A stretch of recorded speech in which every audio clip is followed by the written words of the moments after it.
Hi, excuse me, I'm trying to call an Uber and my phone died. Do you have a charger I can borrow? Sorry, honey, we don't do that here. I've got a charger in my car, but you heading east or west? Silver Lake. Okay. I'm headed that way. I can give you a ride. I mean, it's gonna be a lot quicker than me going to my car, getting the charger, charging the phone, and then waiting for some other stranger with a car to pick you up. What's your name? Dana. Okay, cool. Hey everyone, it's Kevin. I work here. Okay, this is Dana. She's having a bad night. She needs a ride home. She's worried I'm a murderer, so if she goes missing, tell the cops it was me, okay? It was Kevin, the waiter/murderer who works here. Good? You feel better? No. Okay, cool. Get in my car. I'm kidding. Do you want to go? Hello. Hi. Hi. I have to ask, like, I asked this to Brandon, but I know that you take certain Mallori, that your character takes certain items with her, but like now you, Mallori, not the character, what would you put in that bag if you knew that you had to go back to slavery for an hour or two? Like, what's some of the stuff you would carry? Well, for one, a firearm. I think that's a great modern technology that I would utilize in that time period. Probably like, I don't. This is so stupid to say. Actually, I think my middle school teacher asked me this one time. But like peanut butter, like just because it's like something that you can like eat over the course of like every day for like a long time, that would last you like a really long time. Supplies, like the same thing Dana did. I don't know, like aid, like a first aid kit. I would want to bring as much food and like supplies and like armor as I can for everyone around me, actually. So I'd pack heavy. What about you? Oh, maybe an ounce of weed. I don't know. Goodbye. Goodbye. Just to check out of the nightmare. Just to I Crown Royal. So Crown Royal. No, I mean, I think, yeah, if given time, you know, I'm fancy myself an outdoorsman, though the irony is I have my camping gear is pristine because I've never actually used it. Yeah, I like to think that if given time, I would bring logical things like antibiotics. I mean, that would be the number. I mean, not to be too literal, but like, you know, that was the number one killer was infection, in that time. So I'd bring some anti-bees. Some anti-bees. A gun say that the only time you'll ever hear me say that I want a firearm would be if I was going back to 1815. Oh yeah. I think that's the only time either of us would be members of the NRA would be 1815. 'Cause Yeah. that ship sailed. Yes. Yeah.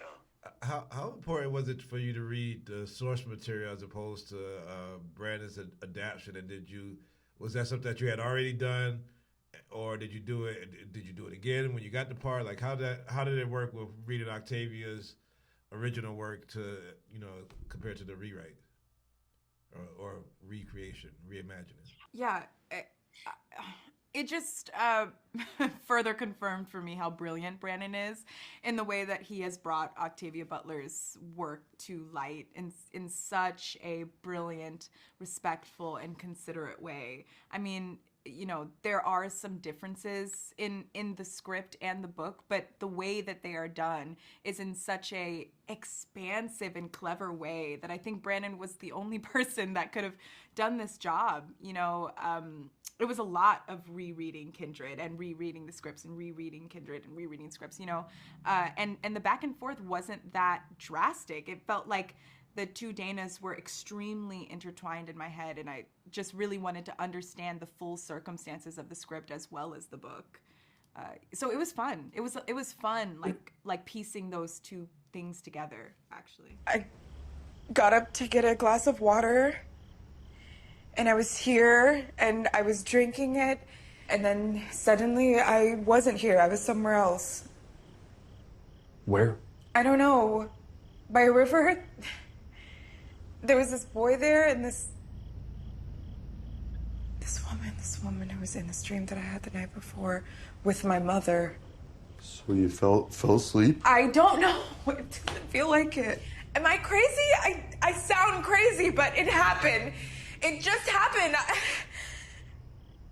I wasn't here.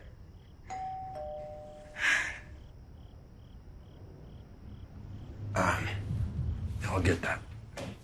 Yeah, Mike, I feel like, you know, we have two different perspectives, as far as like what the character feels. But I think when I read the book, I didn't feel your character's perspective on being like this outsider in this world as much as I feel it, you know, watching the character.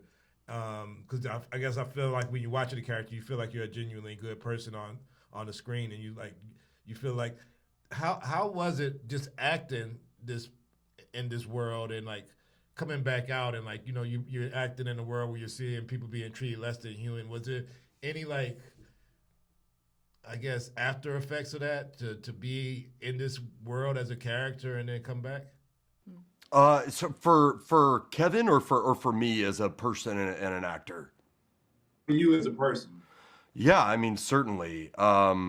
You know, I felt very, I suppose it's ironic to use this word, but I felt very privileged to, you know, to be sort of part of this story and specifically like, you know, included in this space. I think so many of my Black colleagues, you know, this history and the sense of connection to this history is like, you know, integral to, you know, being a Black American today.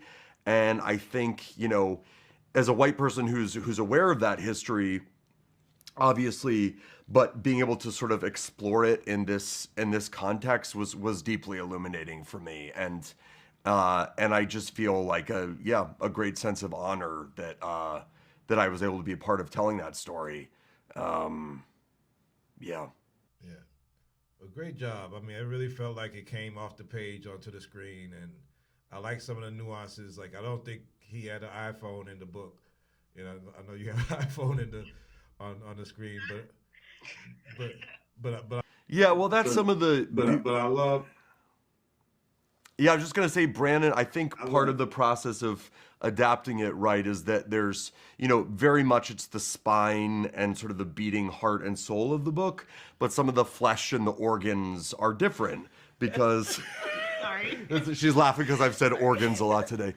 But yeah, and so I think for me, it was like, you know, it was fun to go back to the book and look at certain passages that were helpful, but ultimately sort of, you know, the main Bible had to be this script because, you know, this Dana and this Kevin are different because they're of a different time. Thank you guys for your time. Happy holidays. Oh, thank you. Happy holidays. Happy holidays.